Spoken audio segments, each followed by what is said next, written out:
Good afternoon, everyone. How does it feel to be here? It feels great? All right, that's so good. We prayed for the day. We wanted it to feel great. So it looks like the prayer has already been answered. Even before we go very, very far. As has been said, my name is Dooso, Radido. This day, I'm very happy. I'm very happy because this day is one of those very important days in my life and of course in the calendar of the organization that I run. And so I want to start by thanking God for granting us the opportunity to meet. I'm thanking you all for heeding to the invitation that came your way and importantly believing that actually there was something that was going to happen because you had not seen it. So I must commend you for being people of faith. You believed and you came. Every investment that you made to make sure you're here today is highly appreciated. My prayer is that you will feel value by the time we are done today. So as has been said, I am the visionary and I work with a team to make this happen. Behind this work that brings us here today. But of course, beyond my team, we have the ladies that have, shared their thoughts and insights in the book, which to me are the most important people today in the room, because it is because of them that we are gathering here today. So thank you so very much, lady authors. I know you've been waiting for this day for a very long time, and finally it has come. And being your day, I am hoping that you will enjoy every minute of it, and that you will enjoy the spotlight that is being shown on you today, and that you will not self-sabotage yourself under the spotlight. Yeah, thank you so very much. So allow me to read what I had written down for us today. And then I will get out of the way because I'm very, very keen on hearing what these ladies have in store for us today. So today, as I said, is one of the most important days in our lives because it marks the birth of something special, something unique, something that the world has never seen before. So this will go down history as one of those very important days. And I know many generations will remember us for what we are doing today, because I am sure hundreds of years from now, these books will still be speaking to someone and inspiring people. So we have come to celebrate and to cheer the work that has been done by these amazing women leaders who have allowed us to learn from their wealth of knowledge, from their experiences, from their careers and from their life journeys. This day is special in many ways because it marks the day the first anthology ever written on the subject of self-sabotage is being launched. And it's also special because it gives us a rare opportunity to boldly and openly talk about self-sabotage and why it remains a subject of concern. The day marks yet another day when we shine a spotlight on women and demonstrate the value that they bring to our lives and our workplaces. And we are very intentional about that. And the reason why we do that is because we know that when they do well, we all benefit. When they do well, we all benefit. And when they don't do well, there is something that we lose. And it's important for us to remember that all the time. Lastly, it's a special day because it marks the day when we come together to amplify the voices of these women leaders and to hear their aspirations and their concerns. One of the things that you will pick after everything is said and done today is that you will get to know how it feels to be in their shoes, and you will also get to know what things are concerning them or what things they are aspiring to realize in their lives.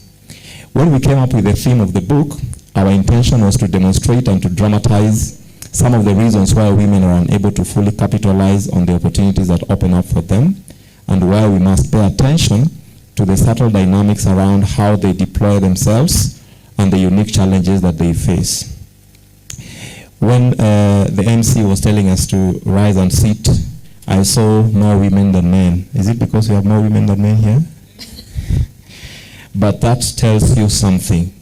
There are struggles that they face, which are things that we must talk about and hopefully provide solution to, so that we can release the resource that is in them to be able to serve the world and to benefit our lives and even the places that we meet, such as workplaces. This should happen because it will help in coming up with interventions or strategies that uniquely addresses the challenges that they face as a way of maximizing their resourcefulness. You see, one thing I know, because I've interacted with so many women for the last 3 years, much as we live in the same world, we experience it differently. The way men are experiencing this world is completely different from the way women are experiencing it. Some of those things that women are struggling with, second guessing about or stuff like that, a lot of that, most men are able to quickly navigate or eventually navigate. But that is not the same for women. I know of so many women who have actually exited the platform without serving the world what they actually brought. And that is something that should concern us. The implication of self-sabotage are staggering. And this is how it when the MC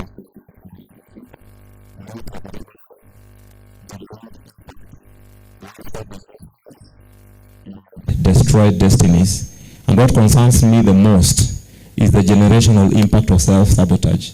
If you are raised by sabotaging, most likely there are things you will pick from them, or that there are things you will not experience because that thing is affecting the quality of leadership that she is giving you. If you are married to a self-sabotaging wife, most likely there are things you will not experience because of what is going on in their lives. If you happen to sit under a self-sabotaging leader, most likely there are things you will also lose because of that. So it is something that should concern all of us. Self-sabotage shows up in the workplace as burnout, career stagnation, missed opportunities, and a chronic sense of underachievement despite capability.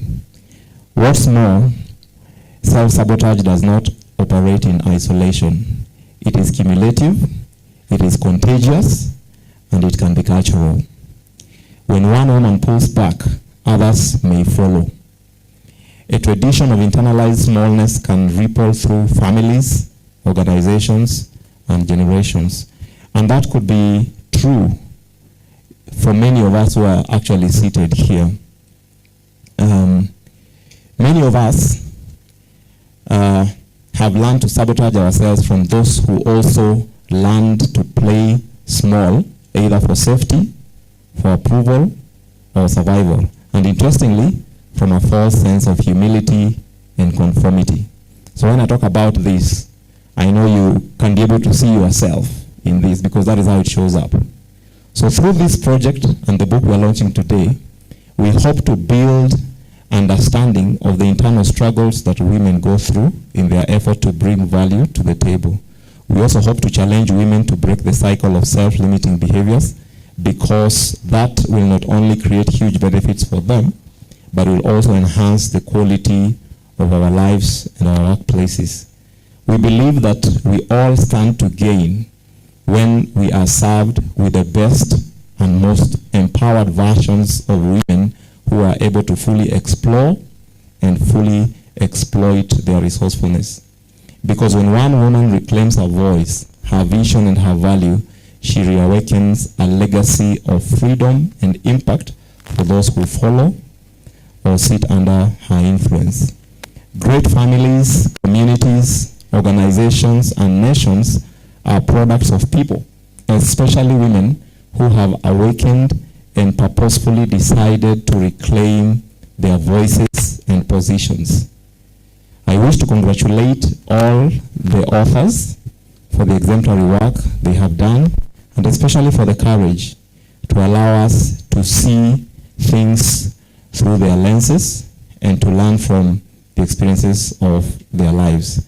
I also want to thank all of you for coming to celebrate and to cheer with us today.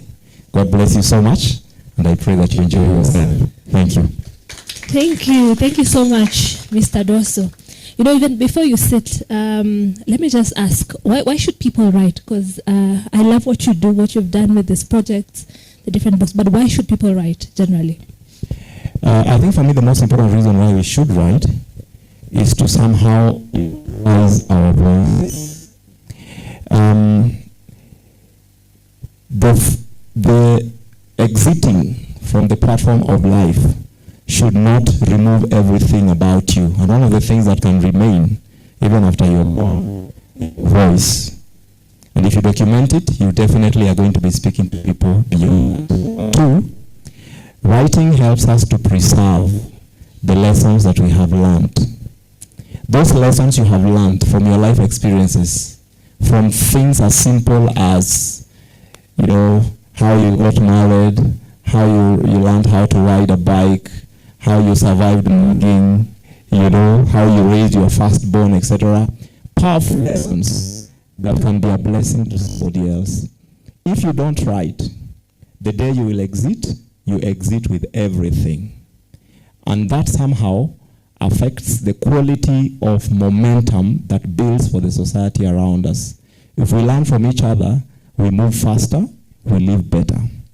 And documenting it is one of the ways of allowing people or other people to learn from you. The challenge we've had as an African people, and this comes from the tradition from where we came, is that we didn't start by documenting. We were passing that orally, especially when the fabric of the family was still intact. But then